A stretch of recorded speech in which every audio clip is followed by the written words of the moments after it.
देवदेव महादेव त्रिकालज्ञ महेश्वर करुणाकर देवेश भक्तानुग्रहकारक अष्टोत्तरशतं लक्ष्म्याः श्रोतुमिच्छामि तत्त्वतः। ईश्वर उवाच देवी साधु महाभागे महाभाग्यप्रदायकम् सर्वैश्वर्यकरं पुण्यं सर्वपापप्रणाशनम् सर्वदारिद्र्यशमनं श्रवणात् भुक्तिमुक्तिदम् राजवश्यकरं दिव्यं गुह्यात् गुह्यतरं परम् दुर्लभं सर्वदेवानां चतुष्षष्टिकलास्पदम् पद्मादीनां वरान्तानां निधीनां नित्यदायकम् समस्तदेवसं सेव्यमणिमाद्यष्टसिद्धिदा किमत्र बहुनोक्तेन देवी प्रत्यक्षदायकम् तव प्रीत्याद्य वक्ष्यामि समाहितमना शृणु अष्टोत्तरशतस्यास्य महालक्ष्मीस्तु देवता क्लीं बीजं पदमित्युक्तं शक्तिस्तु भुवनेश्वरी अङ्गन्यास करन्यास स इत्यादि प्रकीर्तिता ध्यानम् वन्दे पद्मकरां प्रसन्नवदनां सौभाग्यदां भाग्यदां हस्ताभ्यामयप्रदां मणिगणैः नानाविधैर्भूषितां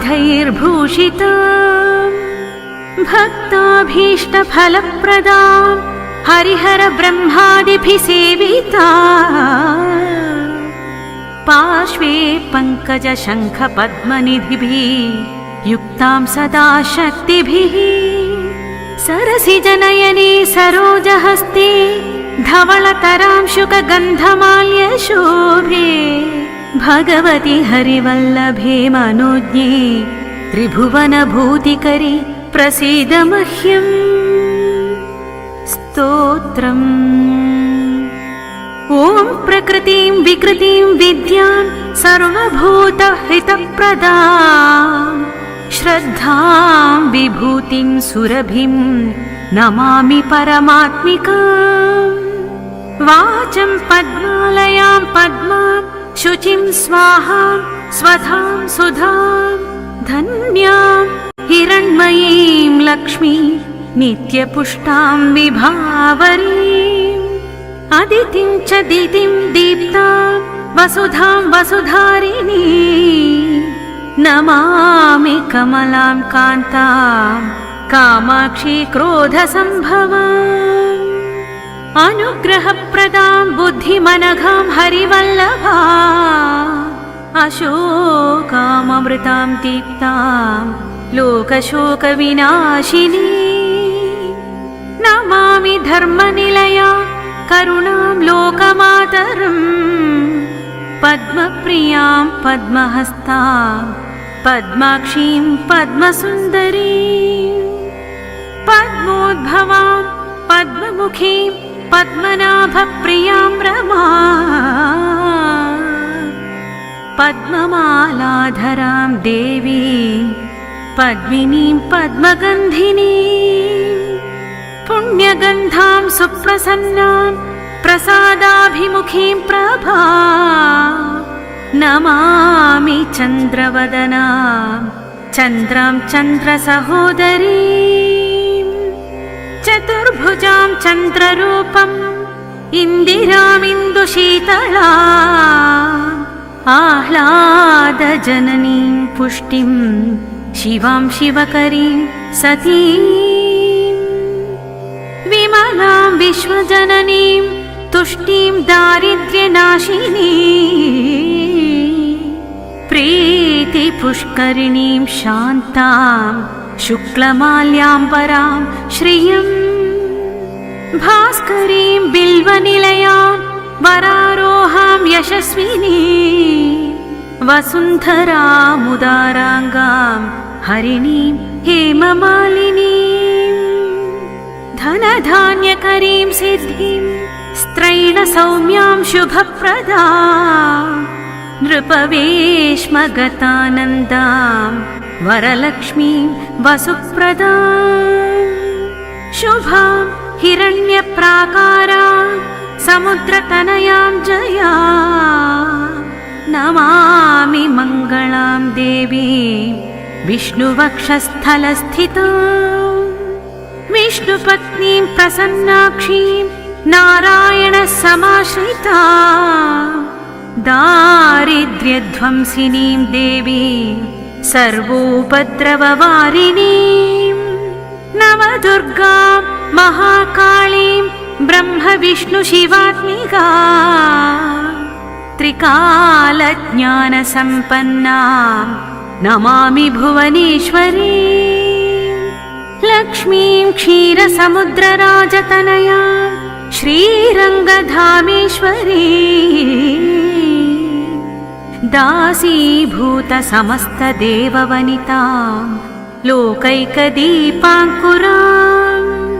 श्रीमन्मन्दकटाक्षलब्धविभव ब्रह्मेन्द्रगङ्गाधरा त्वां त्रैलोक्यकुटुम्बिनी सरसिजां वन्दे मुकुन्दप्रियां मातर्नमामि कमले कमलायताक्षि श्रीविष्णुहृत्कमलवासिनी विश्वमाता क्षीरोदजे कमलकोमलगर्भगौरी लक्ष्मी प्रसीद सततं नमतां शरण्ये फलश्रुति त्रिकालं यो जपेद्विद्वान् षण्मासं विजितेन्द्रिया दारिद्र्यध्वंसनं कृत्वा सर्वमाप्नोति यत्नतः देवी नाम सहस्रेषु पुण्यमष्टोत्तरं शतम् येन श्रियमवाप्नोति दरिद्रकोटिजन्मसु भृगुवारे शतं धीमान् पठेद्वत्सरमात्रकम् अष्टैश्वर्यमवाप्नोति कुबेर इव भूतले दारिद्र्यमोचनं नाम स्तोत्रमम्बा परं शतम् येन श्रियमवाप्नोति कोटिजन्मदरिद्रितः भुक्त्वा तु विपुलान् भोगानस्य सायुज्यमाप्नुयात् प्रातःकाले पठेन्नित्यं सर्वदुःखोपशान्तये पठन्तु चिन्तये देवी सर्वाभरणभूषिता पठन्तु चिन्तये देवी सर्वाभरणभूषिता इति श्रीलक्ष्मी अष्टोत्तरशतनामस्तोत्रं सम्पूर्णम् देवदेव महादेव त्रिकालज्ञ महेश्वर करुणाकर देवेश भक्तानुग्रहकारक अष्टोत्तरशतं लक्ष्म्याः श्रोतुमिच्छामि तत्त्वतः ईश्वर उवाच देवी साधु महाभागे महाभाग्यप्रदायकम् सर्वैश्वर्यकरं पुण्यं सर्वपापप्रणाशनम् सर्वदारिद्र्यशमनं श्रवणात् भुक्तिमुक्तिदम् राजवश्यकरं दिव्यं गुह्यात् गुह्यतरं परम् दुर्लभं सर्वदेवानां चतुष्षष्टिकलास्पदम् पद्मादीनां वरान्तानां निधीनां नित्यदायकम् समस्तदेवसं सेव्यमणिमाद्यष्टसिद्धिदा किमत्र बहुनोक्तेन देवी प्रत्यक्षदायकम् तव प्रीत्याद्य वक्ष्यामि समाहितमना शृणु अष्टोत्तरशतस्यास्य महालक्ष्मीस्तु देवता क्लीं बीजं पदमित्युक्तं शक्तिस्तु भुवनेश्वरी अङ्गन्यास करन्यास स इत्यादि प्रकीर्तिता ध्यानम् वन्दे पद्मकरां प्रसन्नवदनां सौभाग्यदां भाग्यदा हस्ताभ्यामयप्रदां मणिगणैः नानाविधैर्भूषितां भक्ताभीष्टफलप्रदां हरिहरब्रह्मादिभिः सेविता पार्श्वे पङ्कजशङ्खपद्मनिधिभिः युक्तां सदा शक्तिभिः सरसिजनयने सरोजहस्ते धवलतरां शुकगन्धमाल्यशोभे भगवति हरिवल्लभे मनोज्ञे त्रिभुवनभूतिकरि प्रसीद मह्यम् स्तोत्रम् ॐ प्रकृतिं विकृतिं विद्यां सर्वभूतहितप्रदां श्रद्धां विभूतिं सुरभिं नमामि परमात्मिकां वाचं पद्मालयां पद्मां शुचिं स्वाहां स्वधां सुधां धन्यां हिरण्मयीं लक्ष्मीं नित्यपुष्टां विभावरीम् अदितिं च दितिं दीप्तां वसुधां वसुधारिणी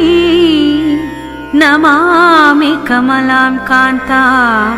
कामाक्षी क्रोधसम्भवाम् अनुग्रहप्रदां बुद्धिमनघां हरिवल्लभा अशोकामृतां दीप्तां लोकशोकविनाशिनी नमामि धर्मनिलया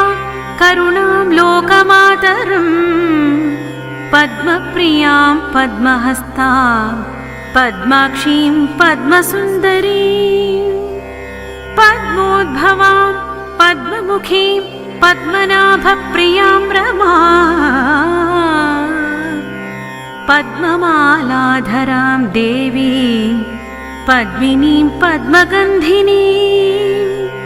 पुण्यगन्धां सुप्रसन्नां प्रसादाभिमुखीं प्रभा नमामि चन्द्रवदनां चन्द्रां चन्द्रसहोदरीं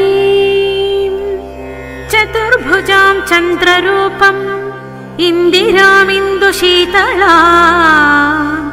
आह्लादजननीं पुष्टिं शिवां शिवकरीं सतीं विमलां विश्वजननीं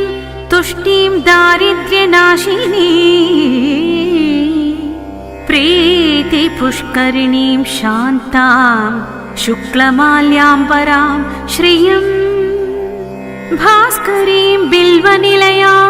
वरारोहां यशस्विनी वसुन्धरामुदाराङ्गां हरिणीं हेममालिनीं धनधान्यकरीं सिद्धिं स्त्रैणसौम्यां शुभप्रदां नृपवेश्मगतानन्दां वरलक्ष्मीं वसुप्रदां शुभां हिरण्यप्राकारां समुद्रतनयां जया नमामि मङ्गलां देवीं विष्णुवक्षस्थलस्थितां विष्णुपत्नीं प्रसन्नाक्षीं नारायणसमाश्रितां दारिद्र्यध्वंसिनीं देवीं सर्वोपद्रववारिणीं नवदुर्गां महाकालीं ब्रह्मविष्णुशिवात्मिका त्रिकालज्ञानसम्पन्नां नमामि भुवनेश्वरीं लक्ष्मीं क्षीरसमुद्रराजतनया श्रीरङ्गधामेश्वरी दासीभूतसमस्तदेववनिता लोकैकदीपाङ्कुरा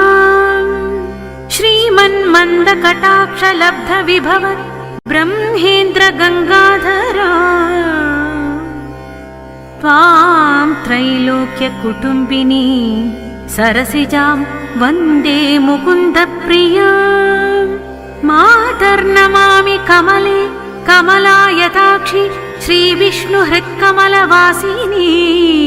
विश्वमाता क्षीरोदजे कमलकोमलगर्भगौरी लक्ष्मी प्रसीद सततं नमतां शरण्ये फलश्रुति त्रिकालं यो जपेद्विद्वान् षण्मासं विजितेन्द्रिया दारिद्र्यध्वंसनं कृत्वा सर्वमाप्नोति यत्नतः देवी नाम सहस्रेषु पुण्यमष्टोत्तरं शतम् येन श्रियमवाप्नोति दरिद्रकोटिजन्मसु भृगुवारे शतं धीमान् पठेद्वत्सरमात्रकम् अष्टैश्वर्यमवाप्नोति कुबेर इव भूतले दारिद्र्यमोचनं नाम स्तोत्रमम्बापरं शतम् येन श्रियमवाप्नोति कोटिजन्म दरिद्रितः भुक्त्वा तु विपुलान् भोगानस्य सायुज्यमाप्नुयात् प्रातःकाले पठेन्नित्यं सर्वदुःखोपशान्तये पठन्तु चिन्तये देवी सर्वाभरणभूषिता पठन्तु चिन्तये देवी सर्वाभरणभूषिता इति श्रीलक्ष्मी अष्टोत्तरशतनामस्तोत्रं सम्पूर्णम्।